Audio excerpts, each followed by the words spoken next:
Next, we have Debbie Garner, but I'm unsure if she has arrived yet. So perhaps I will, Yes, I'm Debbie, here. if you're there. Oh, you are here. Sorry, I Yes. couldn't see you on my screen there. Okay, I'm going to hand over to Debbie Garner now. I'll let you introduce yourself. Okay, great. Thank you. Well, we'll continue with that theme of some of the symptoms of menopause by talking about pelvic organ prolapse. So I will introduce myself in a moment, but I titled this talk, Let's Talk About Pelvic Organ Prolapse, as 50% of women will suffer from some pelvic organ prolapse in her lifetime. And given the number of women on this call, I think many of you could agree that not enough of us are talking about this, what it is and what we can do about it. So I will introduce myself. I'm Debbie Garner. I'm co-CEO of FemSelect. We are a startup in this space with a mission to make a lasting impact on women's health and developing innovative technologies to improve outcomes for women. As I believe many of us on the call are dedicated to a similar mission. I've been with the company about 6 years. We are actually now in the commercial stage. We are selling the product. So I'll talk a little bit about Prolapse and a little bit about our solution, but it's pretty exciting to already be in the commercial stage, but this is our first commercial product. So let's talk about pelvic organ prolapse and what it is. I have to say, when I joined the company 6 years ago, even though I've been in healthcare commercialization for over 25 years and even spent some time in women's health earlier in my career, I'd never heard the term prolapse. I knew about pelvic floor issues, and I knew about of course, after childbirth, often leaking or other such lovely symptoms, but I didn't actually even know the term. And so I imagine there are many women out there who are not nearly as familiar with what it is. And it literally is the dropping or the sagging of one or more of the pelvic floor organs. So that could be the uterus, it could be the bladder, it could be the rectum.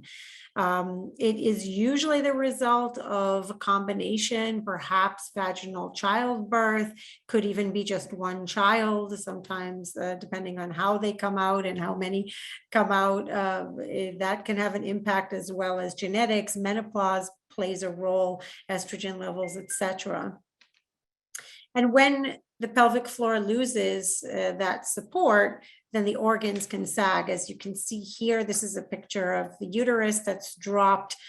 This is really only at introitus, but we've seen many women come in where the uterus is even beyond introitus and outside the body. And one can only imagine the impact that that has on women. First of all, the discomfort, maybe even embarrassment, to the point sometimes of not even wanting to go to speak to a medical professional about it. Very often routine GYN exams do not even include some kind of pelvic floor screening, which is difficult. There are some countries in Europe that are much better than perhaps the US is at screening for pelvic floor disorders. And there are probably 25 million women in the US affected in some way by pelvic organ prolapse. So what are the symptoms? It could be incontinence. It could be constipation or fecal incontinence. It could be, and is often, especially if it's uterine prolapse, heavy feeling in the pelvic area, feeling like sitting on a ball.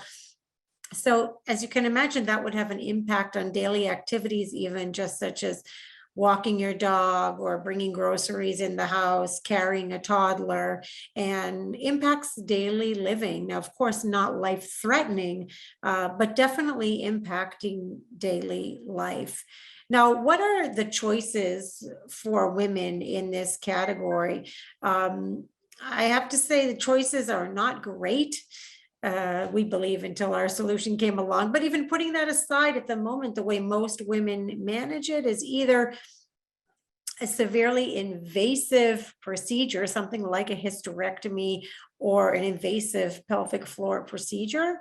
Or on the other end, it could be something like just simple Kegel exercises or pessary. A pessary is a piece of plastic that gets inserted into the vagina to hold up the organs that are sagging. Sometimes it's there continuously. There are some that are disposable, there are some that only need to be changed every few months. Many women, however, discontinue use of a pessary after just 2 to 3 years due to discomfort, bleeding, smell, sometimes bacteria. So for many women, that's not a complete solution. And then on the other end, you have surgical interventions, which tend to be long, invasive, long recovery. Some women just don't want to have their uterus removed in a hysterectomy. And actually, even in 20% of the cases, after the uterus is removed, the tissue that remains can prolapse through, and that would be called vaginal vault prolapse. So that's not a great solution there either. And so what you find is, if you look, for example, these numbers are based on the US market research study, that half the women, we call them watchful waiting, are sitting out there doing nothing about their prolapse. They're just waiting really for it to get worse, to it to interfere more with their daily activities to the point where they must go ahead with some kind of solution. And that's actually, in my eyes, not a great situation to be in, where half of women with a specific problem are not even seeking treatment actively for it. And this data actually was based on insurance claims data. So we know that these women actually had a diagnosis of prolapse and then did not go ahead to do anything about it with a treatment. So that is discouraging, to say the least. And then, if you look at it on the spectrum, some of the existing methods, like I mentioned before, are just very invasive. You could have 6 to 12 weeks to recover from a pelvic floor, repair surgery. So there's not a lot of options there. So our solution that we've developed is a minimally invasive solution. It enables, similar to other transvaginal procedures, enables the implant of a very tiny anchor attached to a suture into the sacrospinous ligament and the pelvic floor, and then enables lifting up the pelvic floor in a minimally invasive fashion.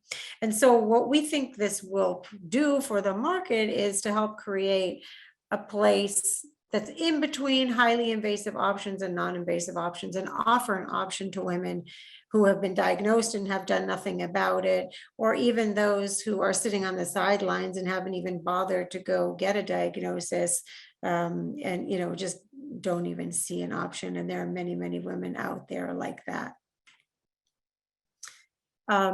If you compare the end-place solution to some of the other solutions on the market, you see it is similar in that it has anchor and suture fixation, but there is no other minimally invasive option on the market, and that's what makes our entrance to the market so unique. Here's just a picture of what the device looks like on the finger of a surgeon. There actually comes two devices together. It's the majority of the implant is this tiny, tiny little anchor here, 4 millimeters wide, but this is how a physician's finger would enable implantation. It's just very small and very sharp. It enables implantation in a very minimally invasive fashion. And we have quite a bit of data suggesting that this is safe, effective. We have now 4 years of data on this solution. We've been studying it for years, both here in Israel. We are an Israeli company, but also now in the US and Germany in a larger post-marketing study, and have launched just prior to COVID, unfortunately, but have launched more broadly in the US market to make it available to women all over the United States. I know I'm running towards the end of the 10 minutes. I'm going to skip ahead, but what we've found is that both physicians and patients are very happy having a minimally invasive option, and we hope that this brings new opportunity to women in this category. So just a quick summary of the company. As I mentioned earlier, we are in commercial stage, which is a unique opportunity as a startup. And we have just partnered with a gynecology company called Lena Medical in the US to make the product available across the US and Israel. And we do hope that we'll be getting to the European market in 2022. So that's a little bit about us and a new opportunity in the pelvic health space. And I think that's maybe 9 minutes. Perfect. You really kept to time there. Thank you. And I think it's really interesting to see the similarities between what Barbara was talking about and what you're talking about as well.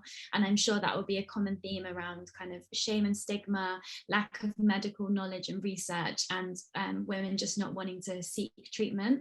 And I'm sure we'll come on to that in our discussion. So thank you so much. Incredible. Okay, thank you. I'm going